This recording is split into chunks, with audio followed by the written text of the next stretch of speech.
The October meeting of the Lehigh Valley Tea Party is hereby called to order. As always, my clicker has failed. I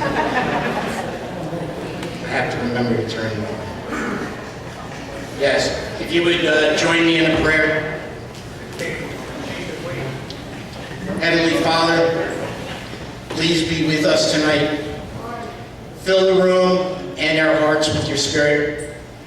Guide us as we seek to identify the leaders among us who will perpetuate this great gift that we call the United States of America, where our natural, God-given rights are protected by law from those who seek to deny us free will. Father, we understand that free will is our most valuable possession, for it is that freedom that allows us to choose life with you and the determination to repel evil. Father, have mercy on those who lost their lives to a crazy shooter earlier this week. Surround their families with your love and warmth so that they might have the strength to carry on. We thank you for this truly amazing gift as we seek to hand the torch of freedom to the next generation. Amen. Amen. If you join me with the pledge. I pledge allegiance to the flag of the United States of America and to the republic for which it stands, one nation, under God, indivisible, with liberty and justice for all. And please remain standing.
Name tags. If you're a paid member and you have not picked up your name tag, please be sure to do so.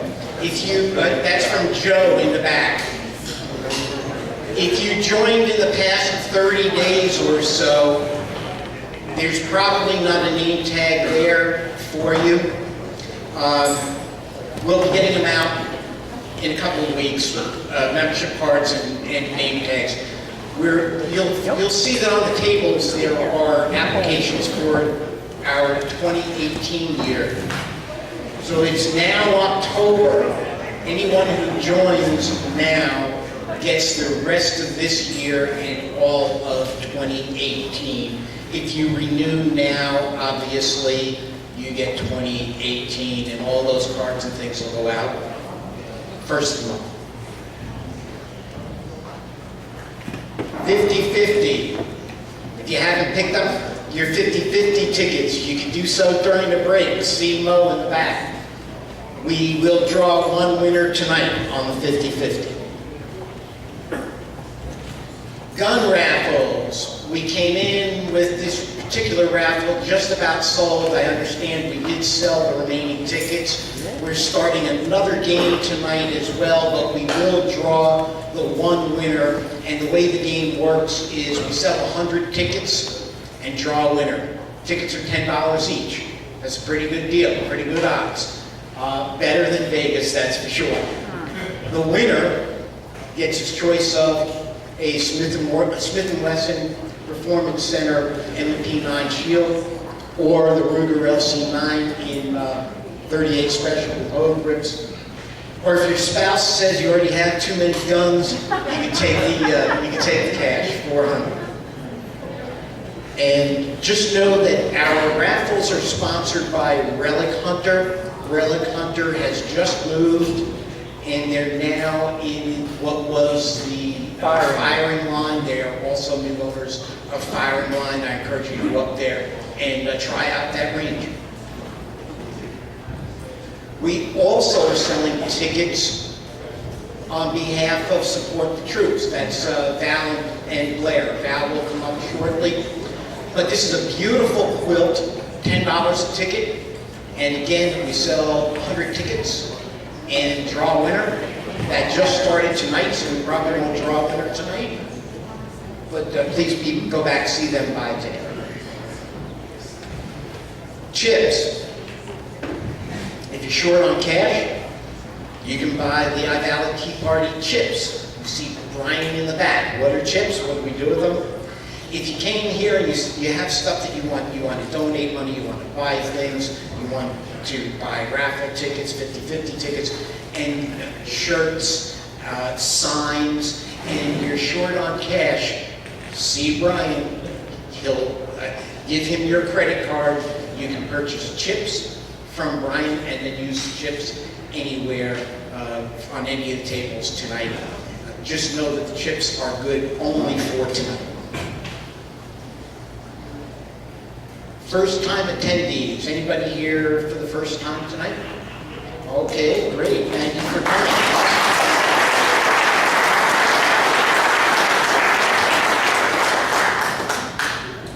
There are forms on the table that if you would kindly fill out as a first-time attendee and drop on the technician table up front here when you leave. They really help us understand what brought you out here. I suspect that it was Scott Wagner who brought you here, but we don't want to assume that.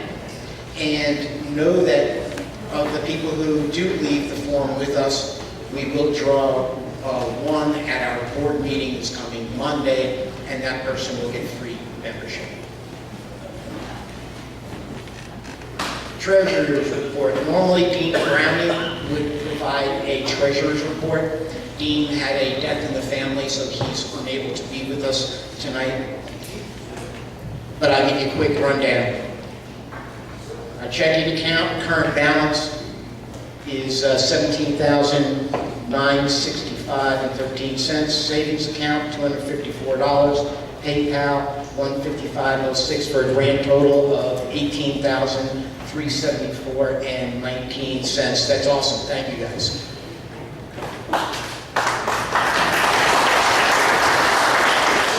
I say this pretty much every meeting. Some people might wonder, well, this Tea Party, you know, you're a nonprofit, aren't you? What do you need the money for? Well, what can you do in life without having money? Right. Things that we want to do, we need money to do. You know, signs about it. The other thing is that there are two things. You know, we are very politically involved, and there are two things. In order to effect political change, you need to have political power. Without political power, you can effect zero change. So what determines your political power?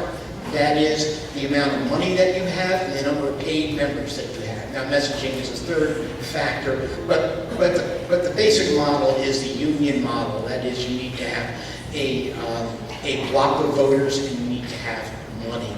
The money is spent on convincing the people who you do not have a direct influence on. But that's the reason why we push so hard for membership, why we push so hard for money, is so that we can do the things that we as a group want to do. School Property Tax Committee has asked me to make a quick announcement. Coming up on November 7th, there's a ballot question, and it reads as such. Do you want to support the amendment to allow local taxing authorities, that is counties, municipalities, and school districts, to exempt up to 100% of the assessed value of each homestead from taxes, yes or no? Very confusing issue. Has to do with 76. We're not going to get into all the detail here. What I can tell you is that as a committee, we've looked at it. Jack Gross is the chairman of our committee. Jack, where are you? Jack's good night. Jack is here. Actually, Hayden Phillips is vice chair on that committee. We've taken a real close look at the issue. It is extremely complex. It affects 76 that we've been working on for so long as well. The committee is recommending that you vote yes on this referendum. If you would like details and you want to get into an understanding as to why, please see John and Joanne Coppola or John Donchez in the back. They'd be more than happy to go through the logic as to why we're making this recommendation. And they've got some details and numbers to support the recommendation as well. All right, well, the bottom got cut off there, but that just says go see John.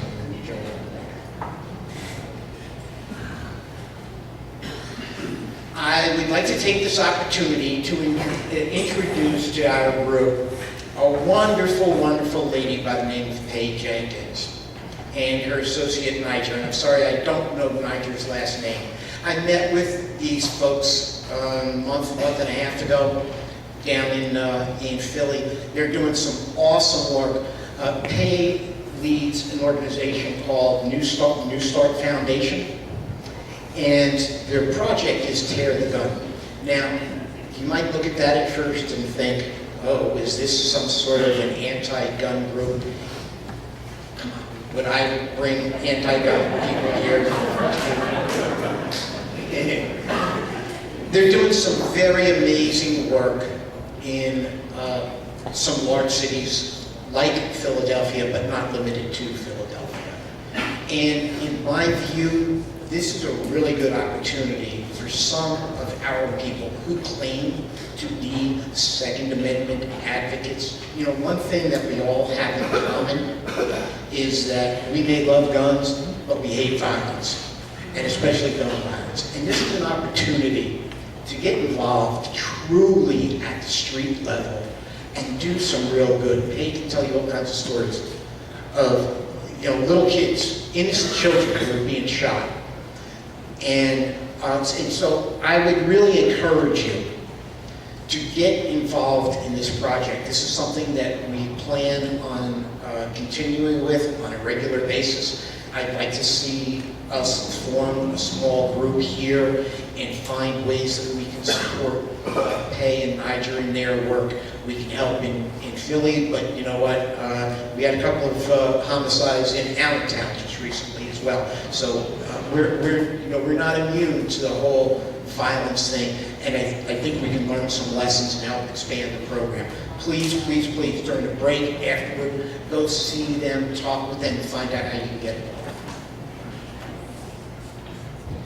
Support the troops. Val, I'm behind schedule, so if you can keep us on schedule, I'd appreciate it. Good evening, everybody. Most of you know me. My husband Blair and I send packages to our troops. So if any of you know anybody serving, whether they're in America or overseas, we need their names, we need their full addresses and how long they're going to be there. We send an average of 300 boxes a year. Help us, help them. We thank you very much. What can you give us? Toothpaste, toothbrushes, letters of support. Very, very important. We have blank stationery in the back. Also, popcorn, microwave popcorn is a big thing. We put those in each of our boxes. Don't forget, we have stationeries, we have pens, so take them home tonight, write to them, and here is a thank you note. Thank you so much for your support you've provided throughout our deployment. It's always nice to receive a mail, as it reminds us there are so many people at home that are praying for us and thinking about us. You do an awesome job at providing goodies and supplies that really boost the morale over here. My soldiers and I truly appreciate your support. We are getting short on our deployment. We'll be making our way back to the States in about a month and a half. I just got this week. Thanks for what you do. Please let everyone, that's you guys, who contributed, know how much it's appreciated. We are being replaced by the Texas National Guard, and you're looking for a unit to continue support. Their commander's mailing address is, and this is Lieutenant Eric Nelson. So if anybody had given me his name, he sent a thank you, and he thanks all you. As you heard from Tom, we have this gorgeous quilt that has been donated by Sue Wheeler, who is part of a group, Sharon Rurik and Friends, and the quilt is called Stars for Veterans, and you can see it is gorgeous, all homemade, handmade. It won a ribbon being displayed at a fair, and we have tickets in the back. Only 100 tickets will be sold, and that $1,000, 100% will go towards our mailing. And I thank you very much for all of your support and your time. God bless all of you. God bless America, and I know Ian. Thank you, Val.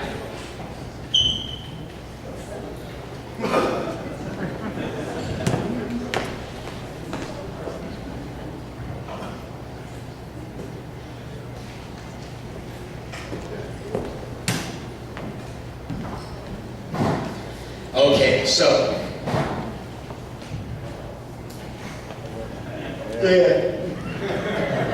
I get to introduce the next governor of the state of Pennsylvania.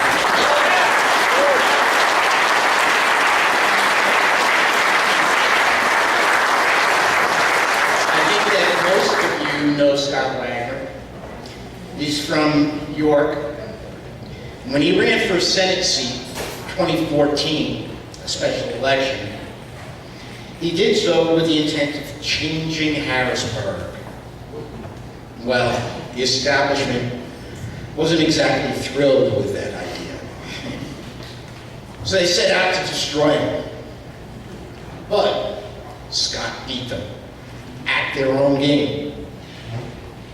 He won that state Senate seat on a write-in. That's pretty awesome.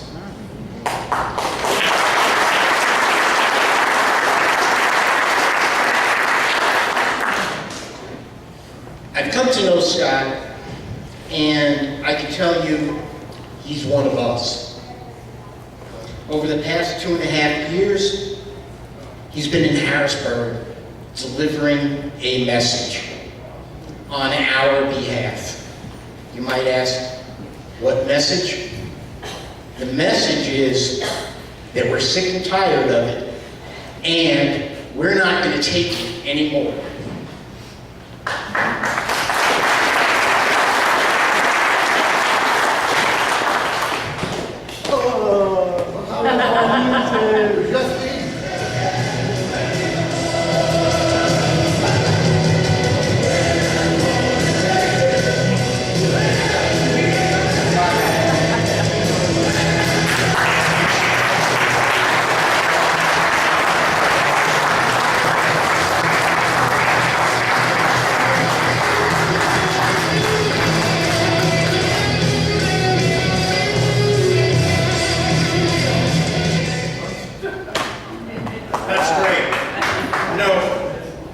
Thank you very much. And for those of you who have not met me before, I'm Scott Wagner. I live in York, Pennsylvania. I would say York, Pennsylvania, but I live in York.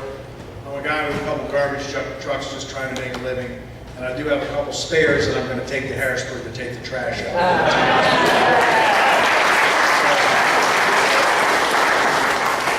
Listen, I don't, Tom, I appreciate you saying maybe the crowd is here because of me. No, I think the crowd is here because the people in this audience, had better things to do tonight. But you came out here because you care about this country. That's right. And you know what's happening, and you're going to do something about it. And you know what's going on in Pennsylvania, you're going to do something about it. So that's why you're here. Tom, I want to do a little housekeeping. You showed the financials earlier. Now, how many of you in here have ever watched the show Hogan's Heroes? Oh, yeah. Okay? You remember Sergeant Schultz? Remember what Schultz said? I know nothing. When I go back to Harrisburg and Governor Wolf asks if you guys have any money in your bank account, my reply is going to be, I know nothing.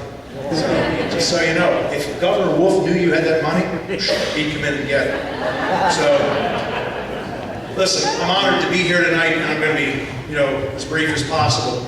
But I sent an email blast out today, and we had a picture of Governor Wolf. A lot's happened. Justin and I have experienced, really sort of sheer madness the last 3 days, and really the last 3 to 4 months in Harrisburg. But I have a picture of Governor Wolf, and it says, what does a big spending governor have in common with taxpayers? And the answer is absolutely nothing. I mean, so we wanted to ask, were you paying attention this morning? Every newspaper in the state of Pennsylvania is talking about the incredible dysfunction in Harrisburg after Tom Wolf said he's taking out $1 billion loan against the liquor stores and making you the co-signer. Now let me tell you folks, I'm sort of taking off the gloves. I've been as diplomatic as possible with this governor, but enough is enough. The bottom line is that Pennsylvanians are getting shafted by Harrisburg, okay? And Governor Wolf is leading the charge. This guy's been in office now for almost 3 years. This is year 3 that we've had a budget problem. I come from the private sector, and here's a message I have for everybody. We don't have a revenue problem, we have a spending problem, okay?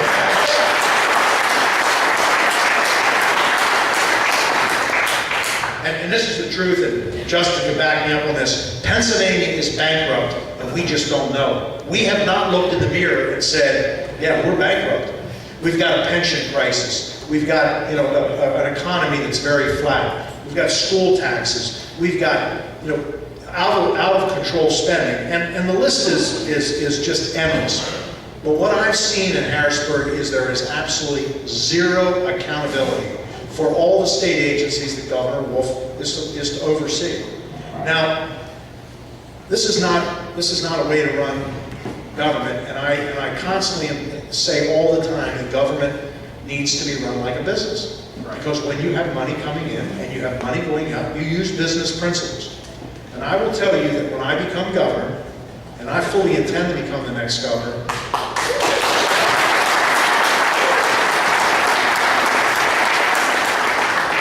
we are going to go to zero-based budget. And I'll tell you how it's going to happen. This is how easy it is. When I become governor, it is my responsibility to appoint approximately 30 agency secretaries. As we appoint those agency secretaries, their #1 goal will be to go into their agencies and do zero-based budgeting. That's the first thing we're going to do. And then the next thing we're going to do is we're going to get control of, our spending. This pension crisis that we have is getting worse by the day, and I'll tell you why. Last year, the performance of the PSERS pension fund, $49 billion. That stands for Pennsylvania School Employee Retirement System. $49 billion in assets, basically money in that fund. Do you know what the return was last year in 2016? 1.29%. The goal was 7.5%, so we're 6.2% behind. 6.2% on $49 billion is a $3 billion shortfall. Money managers should be fired because of that. But you know what? They're still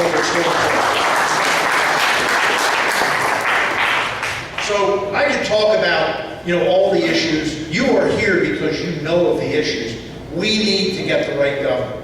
The House and Senate, I believe, are aligned. We have a record majority in the Senate. We have a record majority in the House. We need to get a governor who's ready to do things. Now, I'll tell you a little bit about my story. I grew up on a farm in York County.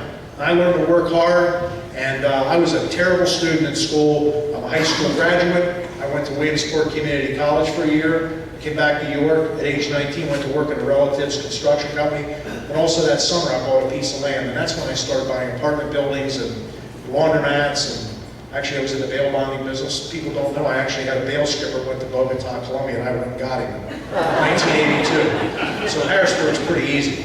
And then I started my first waste company in 1985, built it to 350 employees, 165 trucks, sold it, started my current company today, Penn Waste. I started in 2000. I have 2 waste companies and a trucking company. I know a little something about business, and I know something a little bit about the financial side of a business. But when I go to Harrisburg and I try to, give my input and my opinion on things, and, I'm sort of blown off.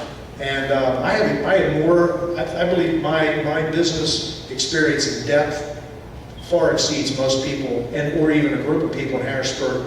And frankly, I don't appreciate being blown off. I went to Harrisburg during my write-in candidacy because I was fed up with Harrisburg. I had become an ATM machine. I was constantly giving money to politicians, and they basically were coming every year lying to me, telling me, well, we're going to do what we can and get it done, but we couldn't get the votes last year, and I'd be back 2 years later, and I can continue to write checks. Then I watched regulations, in my business just get crazy. So you know what, I've had enough. And I've had enough of Governor Wolf, and I am determined to get this guy out of office, okay? Yeah.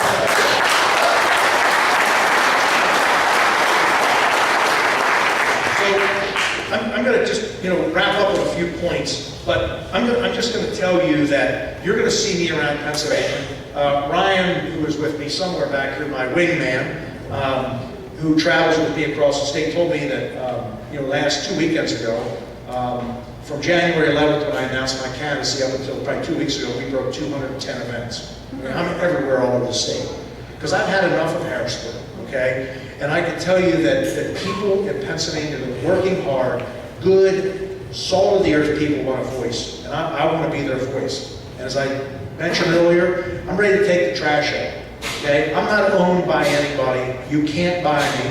The beauty is I already have a great career, and I don't need the money. I don't have endless amounts of money, but I'm there for the right reason. And the folks that are here tonight, and the folks that I meet all over Pennsylvania give me motivation to do this.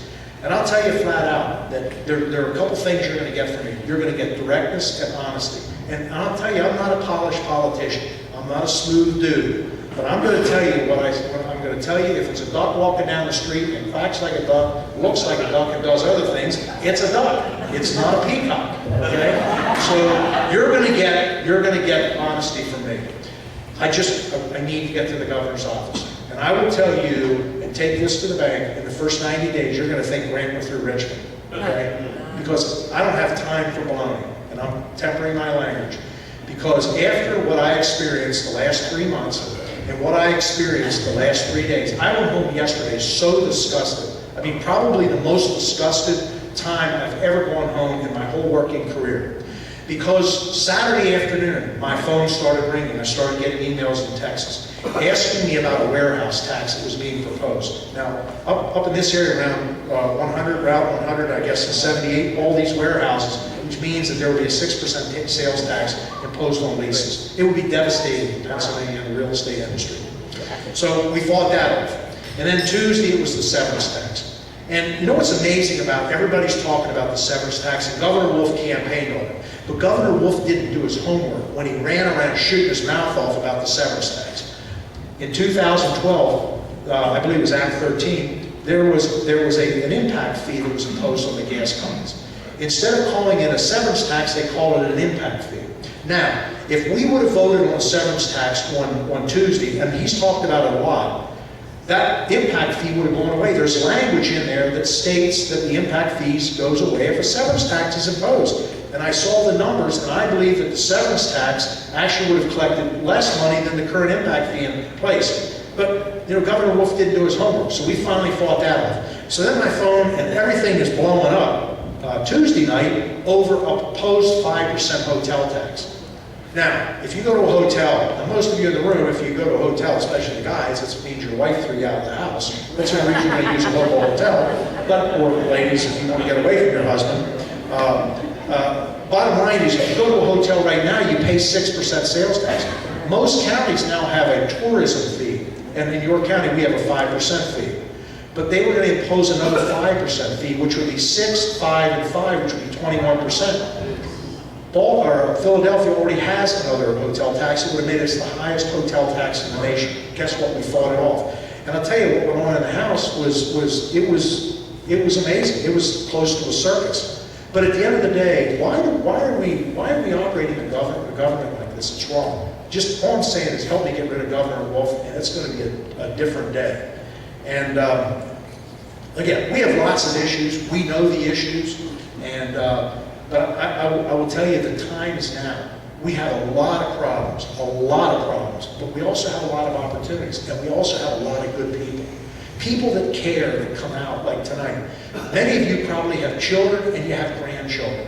And you know what? I'm going to tell you right now, Governor, the wolf is in the chicken house. He has eaten all the chickens. There's no meat left on the bones for our kids and grandkids. It's time to get rid of this guy. I need your help. Learn as much as you can about me. We have information over here. We have t-shirts. You're going to see me around. Let's get rid of the wolf.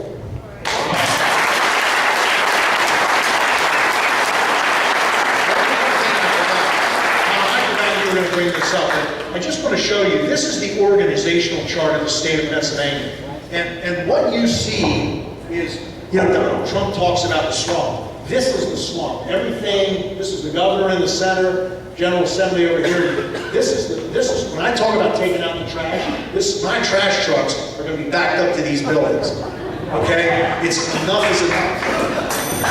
So, with that, Tom, yep. I'm trying to keep you on schedule at 8 o'clock because you told me there's like a stampede for the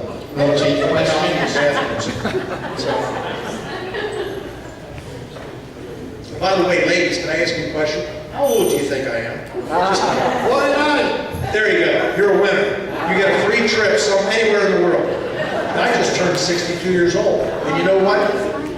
When I go into the governor's office, I'm going to be 63 years old. I'm intending to spend 2 4-year terms in office. I'll be 71 years old. There's no way I'm leaving the governor's office at age 71 and not have accomplished a ton of things.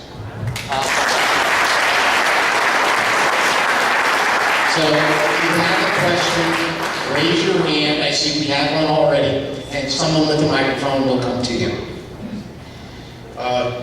For future governor, I'd like to know if you could give us the numbers for those bills in the House and Senate on the severance tax, so that everybody in this room can call their reps and senators and push to help you out in that area. Well, I don't know the specific bill numbers, but those bills are just, and that died on the floor yesterday. That's done. Yeah, it's done. It's done. It can't come back up this session.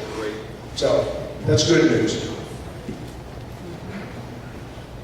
Can't believe no one else has a question. Okay, we'll go. Gentleman in the back. Thank you. Hi, my name is Will. I had a question on that warehouse tax. Yes. I work in the trucking industry. I own WCS Express in Lehigh Valley. We're a courier service. And I subcontract through a trucking company. Is this a tax on brand new warehouse buildings, or is this a tax on all? Well, just so I'm clear, the tax is dead. Okay. Okay, but it would have included all warehouses, new warehouses, existing warehouses. It probably would have if you were a manufacturer. You're a box manufacturer, and you make cardboard boxes. And let's say you have a 1 million square foot building, and half of your building is manufacturing equipment, and the other half is where you store your boxes. I would say there's a 99.9% chance you're going to pay. The Department of Revenue is going to come out and they're going to charge you a sales tax based on that storage area. But that tax is dead, the hotel tax is dead, and the severance tax is dead. How the governor is balancing the budget is he is borrowing $1,250 million in the form of a bond against liquor store profits, and he is taking out a loan for 20 years. Now, that's also a little bit of a scheme what he's done. He has locked up the liquor store system for 20 years, so we can't get privatization. But I can tell you that when I become governor, I'm going to find the money to pay off the loan, and we're going to get out of the liquor store business. So I might be passing the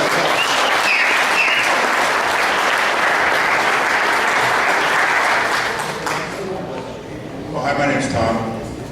What's your solution for dealing with the unfunded liability of public pensions? Well, number one, listen, this hole that we're in is very deep, and we're gonna have to work our way out. There's two ways we're gonna do this. Number one, when I become governor, we're gonna go to zero-based budget. And when we go to zero-based budget, I guarantee you, we're gonna find between $1.5 and $4 billion the first year. If we were to sell the liquor stores, or we were to find recurring revenue in other places, that money needs specifically go to pay down the pension debt, okay? I talked about the pension performance, the 1.29%. That's unbelievable. Last year was one of the best years in the stock market we've seen probably since 1995. But we had a 1.29% return. We were 6% under. You could have gone to your local bank and put money in a CD at 1.4 to 1.5%.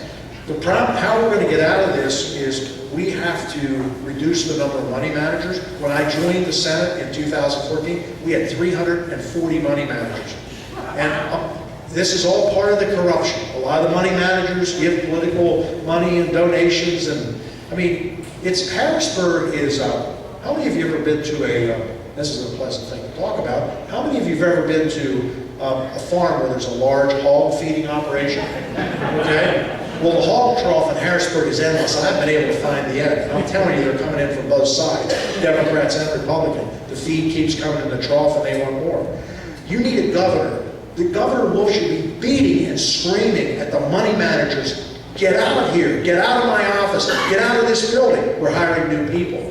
We need to have money managers that are meeting performance expectations. The average 401k last year now in my company, the lowest side did around 8%. We had some that ranged between 12 and 17%. If you just do 2% better a year over a 20-year period, it's worth, Frank Ryan, a House member, did a calculation, it's worth like $20 billion. So it's a combination of getting better returns, and we're going to have to find the money. Give you an example. This is one area that I would focus on. When Governor Wolf came in office, he put a moratorium on a moratorium on gas drilling on state lands. Okay. Now that might be worth 10 or 15 billion a year, and maybe it isn't significant. The guy's been in office for 3 years, and 10 billion a year over 3 years is $30 billion.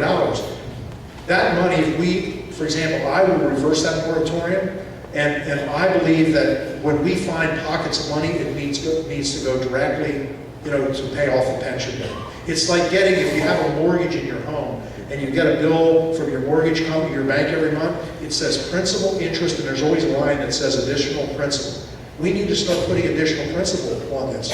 This is not going to be easy. There's going to be some pain. But I'm telling you, what I see, Justin sees it, Harrisburg is out of control. We also need to go to a 401k program on a specific date, and all new hires need to come into that program.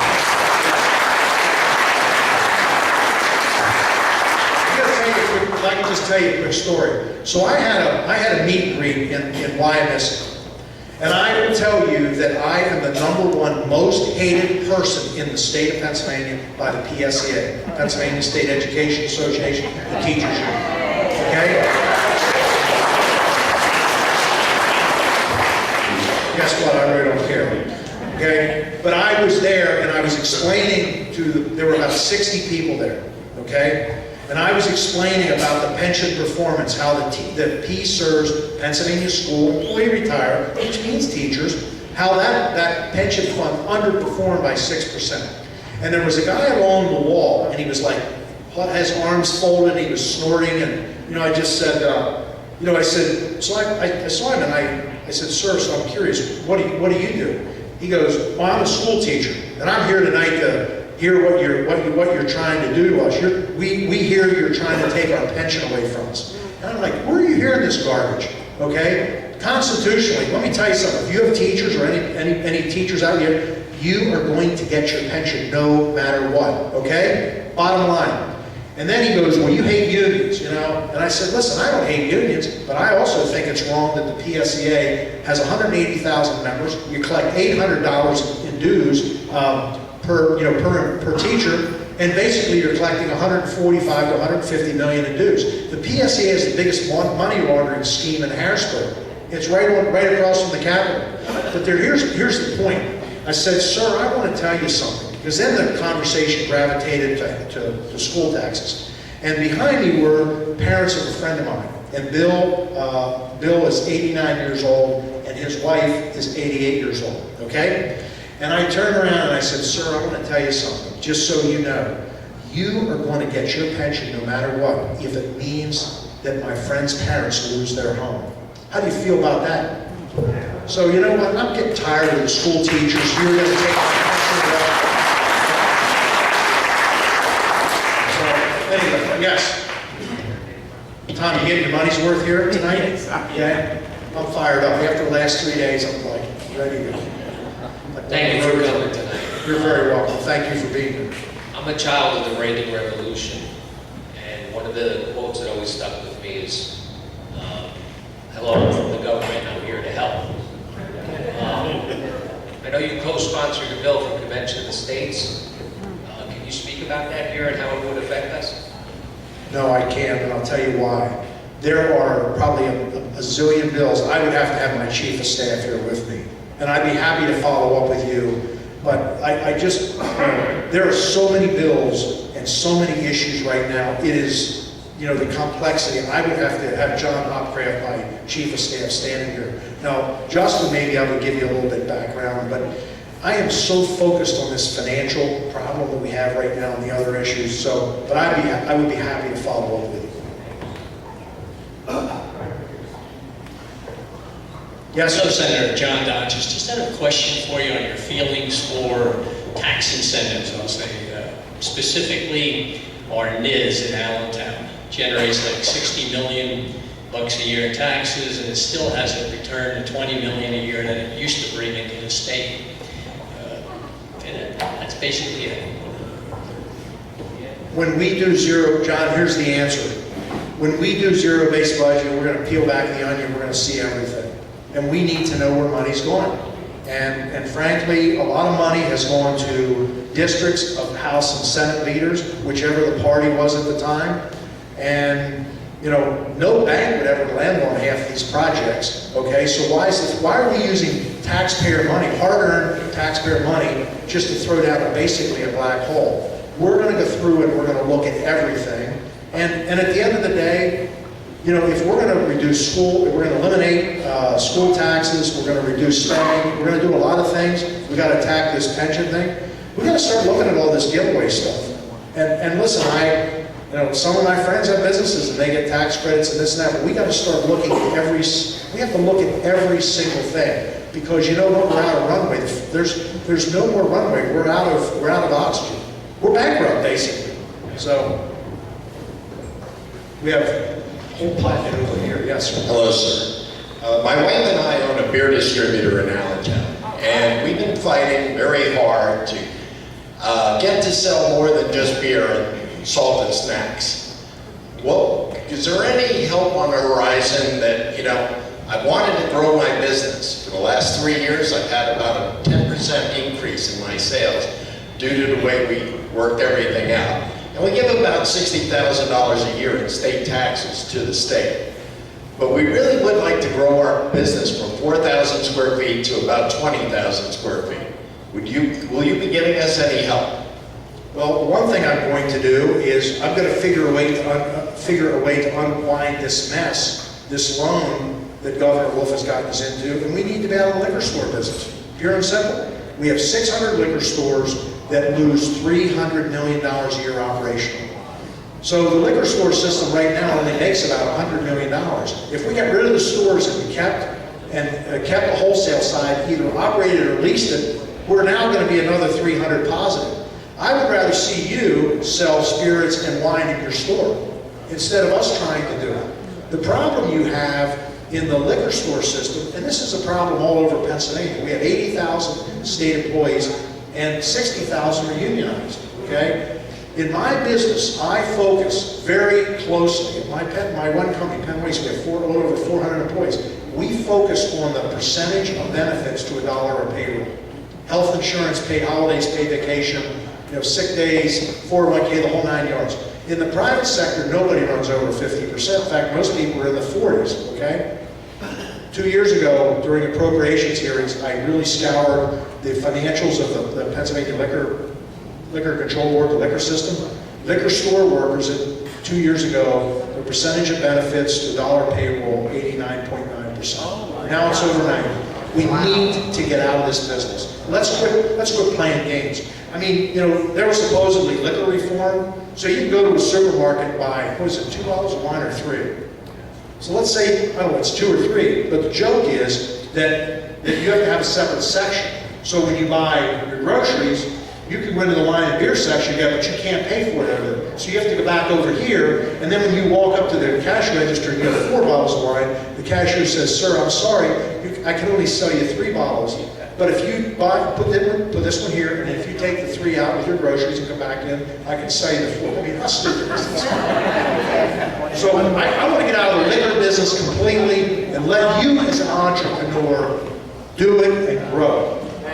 Last question.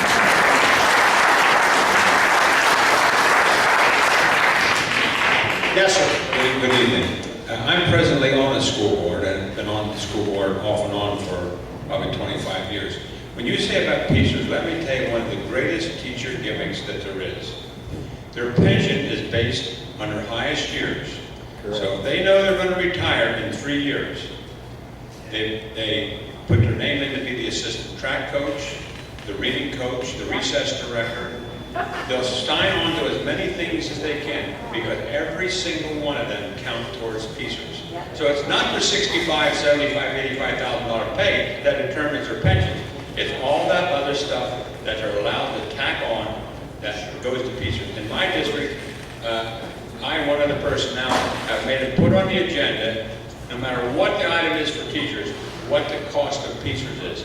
Now people are starting to think a little bit differently about the pension. Let me tell you a quick story. This gentleman's on to something. At Westchester University, there is the infamous swim coach. His base salary is $80,000 a year. 2 years ago, he made $320,000.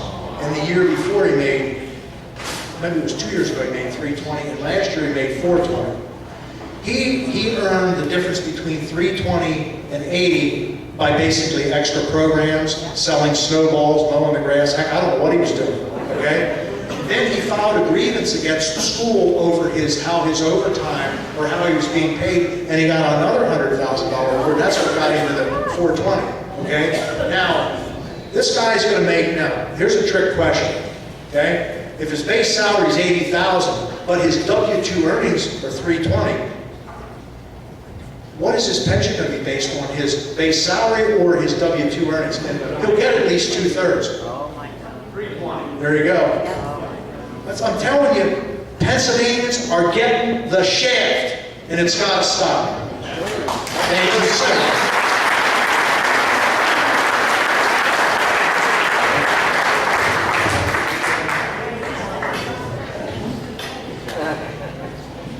Listen, thank you very much for being here tonight. It's great to see everybody.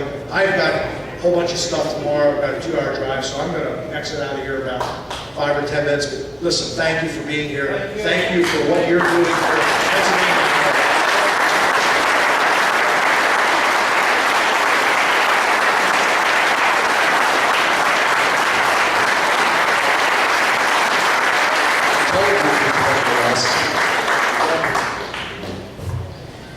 So, as Scott said, he needs to leave, but his staff is going to stick around during the break.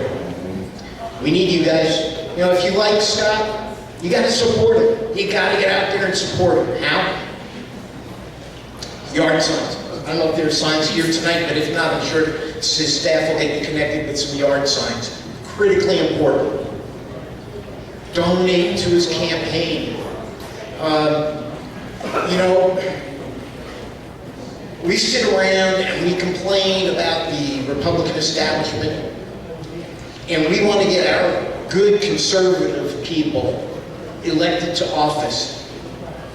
We ask them to run, and they say yes, and then we let them hang out to dry. We've got to learn as conservatives that they need our money to compete at this level.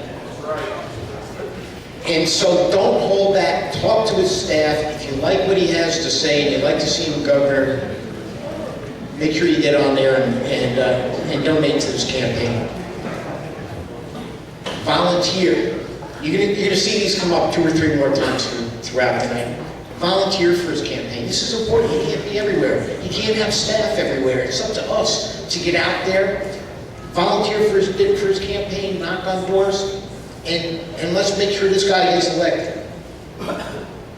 And also, you can donate to support the agenda. You know what support the agenda is? It's a project that we've started, and it's a coalition with a few other organizations, but it is very specifically designed to replace the people who are blocking the Trump agenda. And those people are, of course, Charlie Dent, Brian Fitzpatrick, Ryan Costello, Pat Meehan, Matt Cartwright, Bob Casey, and Tom Wolf. So if you donate to the Support the Agenda program, some of that money will be going to support folks who are running against these incumbents.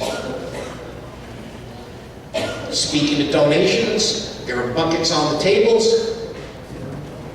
We're going to go to break, and during the break, please be sure to leave a donation in the bucket. Anything that is left in the buckets through the end of the break will go to our general account. After the break, until the end of the meeting, anything left in the buckets will go to the Support the Agenda account.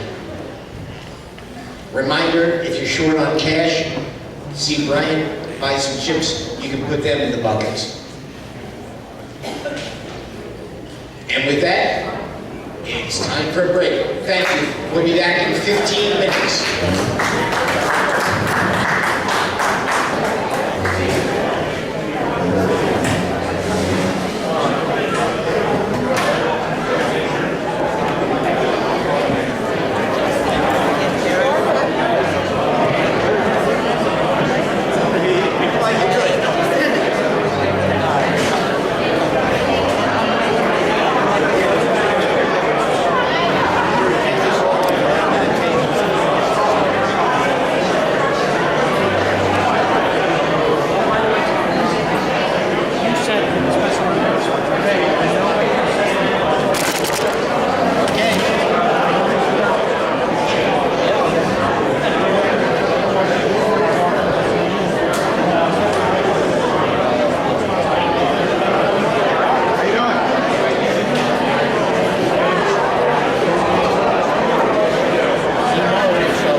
May I have your attention?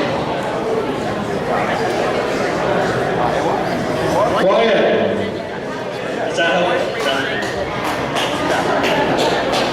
Attention, please. Thank you. We have a little change in the schedule. Judge Giordano is going to come up because we need to get him out of here tonight. He's got a lot of hard work to do. I'll let him introduce himself. Emil. Thank you. Good evening. I thank Justice Simmons for letting me go first. We decided that based on age, I was twice his age, so I could go. You know, I'm looking around the room, and I think I know about 40% of you as I look around the room. And some of you may remember, 2 years ago, I ran for the Superior Court. I'm a judge in Northampton County. Some of you worked for me on election day. Some of you helped me get elected. I drove 60,000 miles that year. I started today, I went to work in Easton. Somehow I ended up in Montgomery County.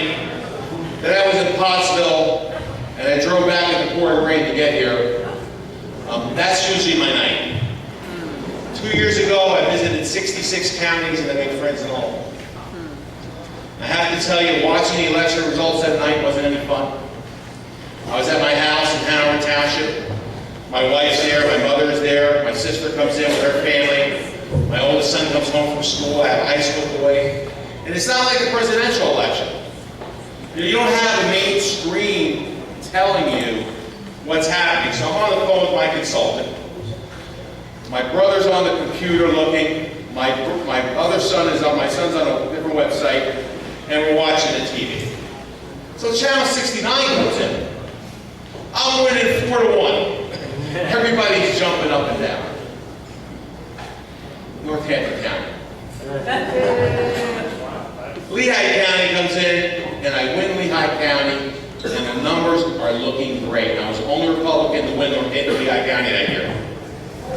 The numbers come in from Luzerne, Lackawanna, all the way up to Wayne and Pike, and I am killing it. Everything is going great. Then the middle of the state comes in, the T. People are celebrating. We're screaming, it's a great night. Erie County comes in, not too bad, I'm ahead. Allegheny County comes in. I got this. Collar counties come in. My lead is increasing. Philadelphia County comes in. And everybody's looking at the floor. My mother's looking at the ceiling. And, you know, I have to be brave. I have my family watching how I'm handling defeat.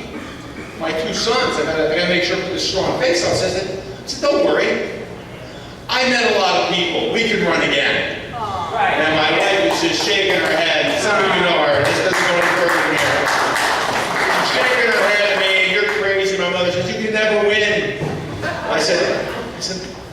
I looked at my wife and said, honey, when you met me, I was a small town lawyer in Egypt, Pennsylvania, in a strip mall. Could you ever imagine I become a judge? And then, could you imagine the wildest dreams? I would be running for the Superior Court of Pennsylvania, one step below the Supreme Court. Now, I've been married 22 years. My wife looks at me in the eye, she says, honey, you're not in my wildest dreams.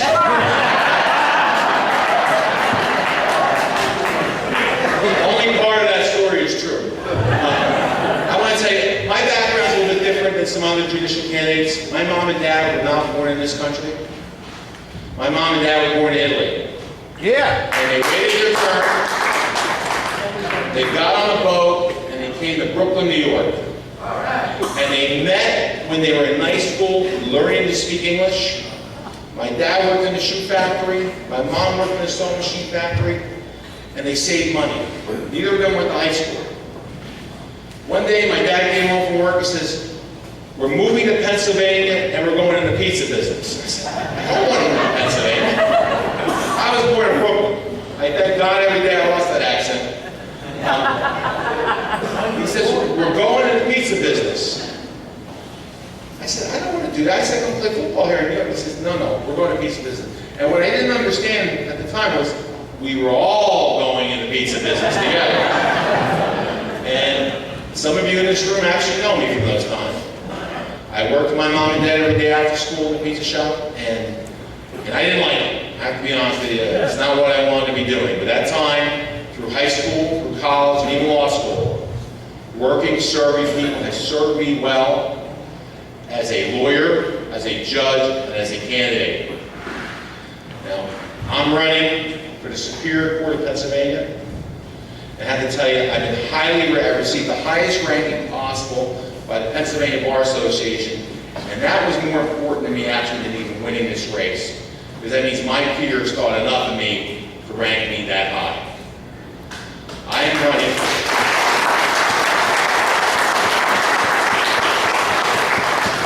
Now, I'm saying this, and I don't mean to insult anybody when I say this. I am a small town candidate, and I am a real judge, just like the judges here in Lehigh County. Now, a lot of you have read my name in the paper over the years, only believe the good stuff. But I have done everything from murder trials this year, to whistleblower trials, to custody, to support, to adoption. I'm ready to sit on the bench tomorrow on the appellate court. Most of the judges on the appellate courts come from either Philadelphia or Pittsburgh. And there's nothing wrong with that. But 1/3 of the court is up this year. 1/3. It is time, and there's a place to have small county judges, like judges from Northampton County, sitting on the Superior Court. They don't all have to be from Philadelphia or Pittsburgh. Now, there's 1 on the Supreme Court opening, there's 4 on the Superior Court, and 2 on the Commonwealth Court. I want to talk to you about our judicial philosophy. I'm running with 6 other candidates. Number 1, we all believe in God. Number 1.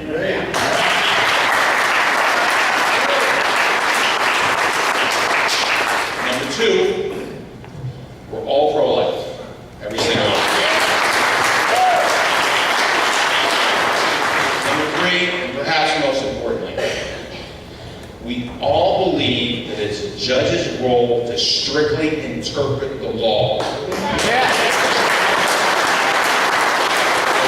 you want to change the law, you should be in Congress, you should be in the Senate, you should be a state representative, you should not be a judge. A judge's role is to strictly interpret the black letter law.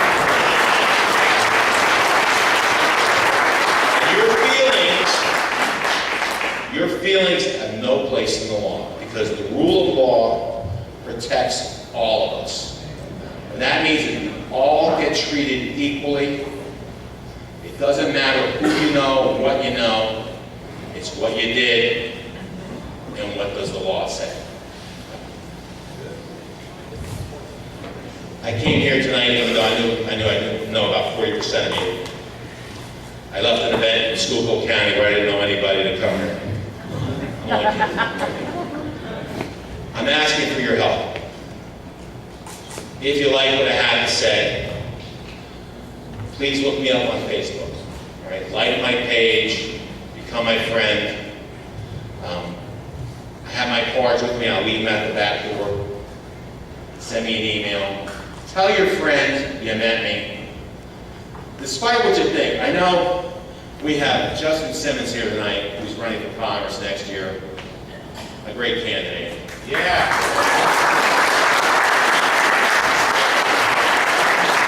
We had Scott Wagner here, my good friend, who's running for governor. He's a great candidate also. Yeah. There is an election this November 7th, okay? And I will tell you, this election will have a greater impact on your lives, your children's lives, and your grandchildren's lives than any Senate, gubernatorial, or congressional race. If you don't like your governor, you get to change him in 4 years. If you don't like your state rep or your congressman, you get to change them in 2 years. Judges are elected for 10-year terms, and then they run for retention, which basically is you're running against yourself. All right? And I think in the history of Pennsylvania, I have my classmate here, there's been 1 or 2 in the entire Pennsylvania history that have not been retained. 3. All right, so they are in for life.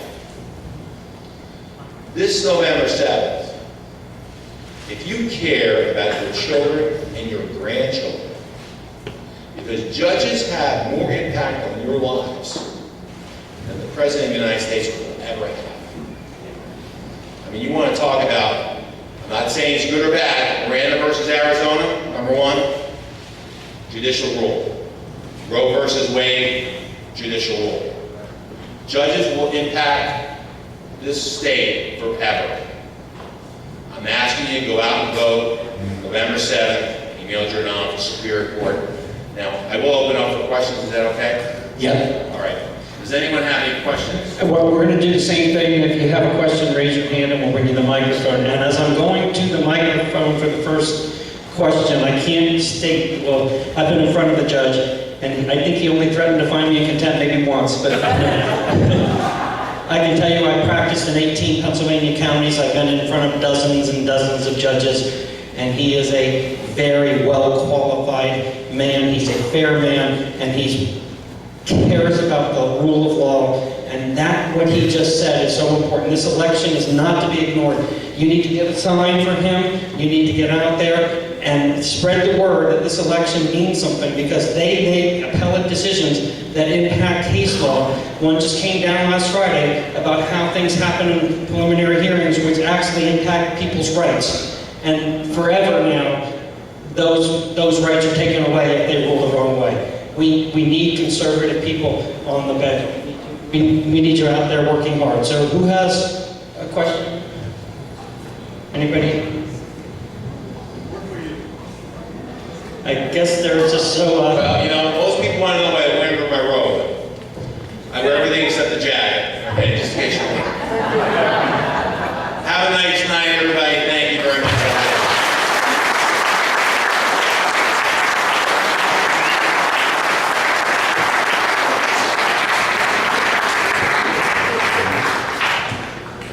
I told you, no one asked questions. So again, I'm going to echo words from earlier.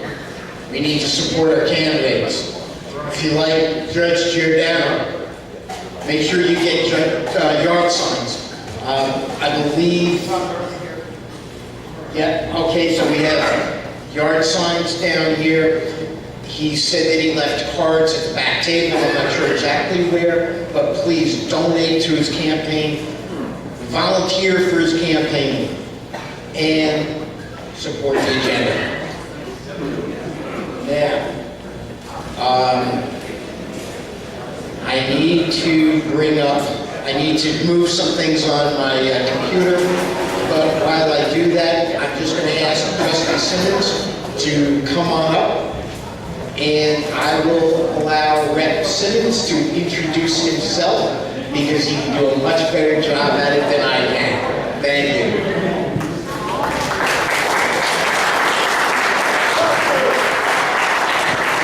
Good evening.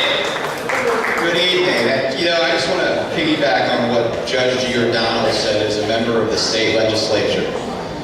The courts are really that important. As I had some questions even in the crowd while our next governor, Scott Wagner, was speaking. And a lot of the questions revolved around, well, why can't we do this with pensions, or why can't we do that? And a lot of the things that we try to do in the legislature are overturned by the courts, because many of our courts, they don't judge strictly by the Constitution. They judge by the bench, and that is wrong. And so we need strong constitutional candidates like Judge Giordano on the bench. And so make sure you get out and vote this November. To get these candidates, these judges in place, because it really is that important. Anyway, well, last time I was here, something pretty big happened. If you weren't here, I was scheduled to speak on Thursday night. To give you a little background about myself, I'm State Representative Justin Simmons. I represent the 131st District, Southern Lehigh. It goes into Northampton County, Lower Saucon Township, and 4 municipalities in Upper Montgomery Township. I also am a resident of the 15th Congressional District. I am a conservative. Over the past year, I was growing increasingly concerned of our sitting Republican congressman's voting record in Washington. This has been going on for years. And some of his rhetoric on television. Last year, if you remember, Congressman Charlie Dent was adamantly never Trump. In fact, he didn't even vote for Donald Trump, which was a de facto vote for Hillary Clinton. But it didn't just stop there. After the election, thank God, President Trump won the election, Congressman Dent continued to try to sabotage the Trump agenda. He ran on repealing and replacing Obamacare for 7 years. When push came to shove, when we had a Republican president, he voted against it. They ran on cutting taxes, cutting spending, every chance Congressman Dent had at it. He not only opposed it, he was adamantly on TV trying to oppose it. They ran on securing our border, and they adamantly opposed that. So as all this was going down, I became increasingly concerned. I once was a supporter of Congressman Dent. He was a supporter of mine. I became increasingly concerned. I talked to like-minded folks over the summer, and then over the month of August, I sat down with my family, including my wife, because that's ultimately the most important decision in all of this. If you don't have your wife's blessing in anything, don't even bother doing it, especially in politics. So I spoke with my wife, and I said, should I do this? She goes, you're absolutely crazy. But I do support it. So I decided to run against Congressman Charlie Dent. Thank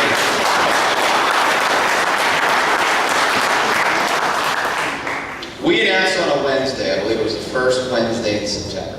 Wednesday morning, I made the rounds in the district, spoke to people. Within 24 hours, Congressman Dent announced his retirement. Congressman Dent.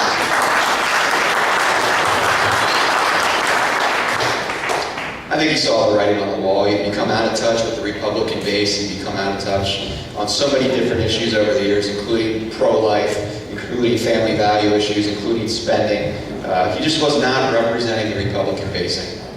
After that announcement, within 7 hours, my current opponent in the race, Ryan McKenzie, announced he was running.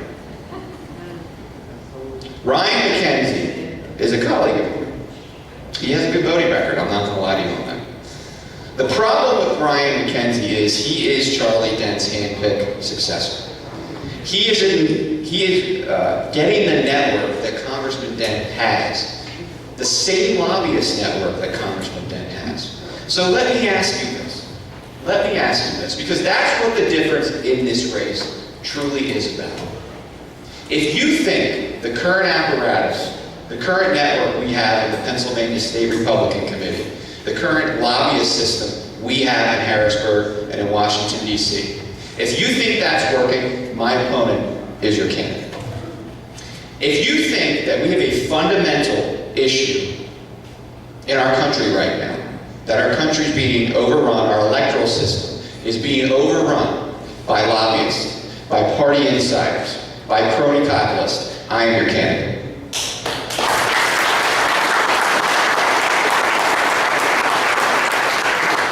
For those of you that don't know my history, I want to go back a little bit to when I got the start of my career in politics. I was 23 years old. I did work for the state senate. I resigned my position after a year because I decided I was going to take on my sitting state representative at the time. This was in 2010. Her name was Karen Byer. She was the most liberal Republican in the state House of Representatives. There were Democrats, many of them, that were more conservative than her. I decided to run against her.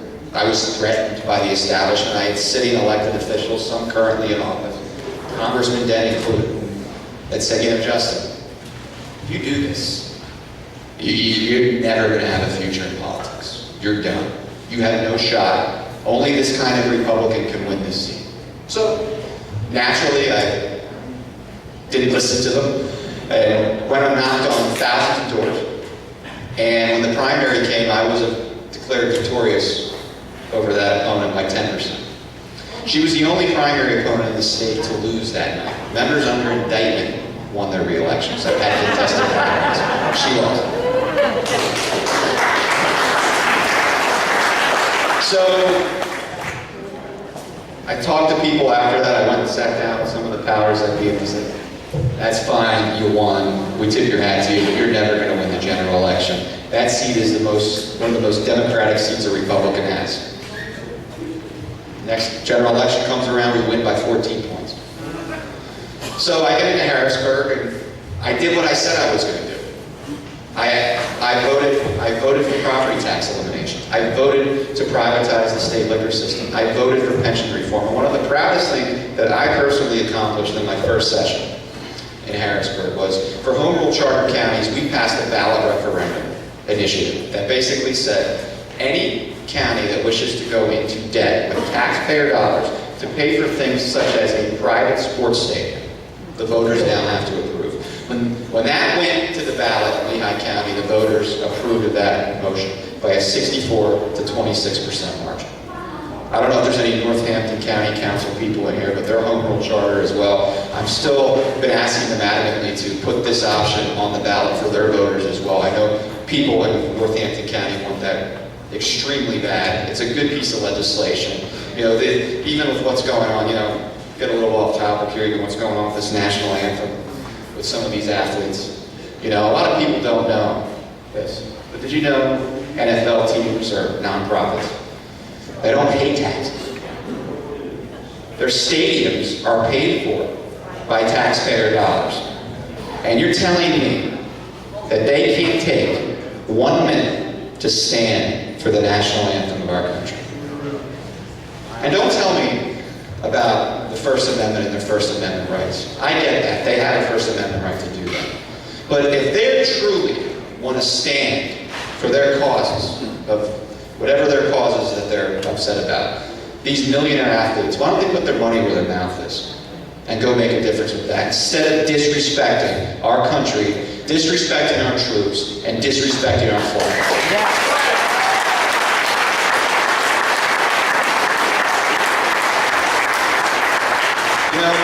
That's another battle in this race. I fundamentally believe that we're not only at a war in this country right now with progressives, we're not only at a war with establishment Republicans, we're at a war for the very heart and soul of our country. The very heart and soul. And I think now more than ever, it is important that we have elected officials, that we have leaders that are willing to stand for our country, to stand for its values, to stand for its to stand for our national anthem. I have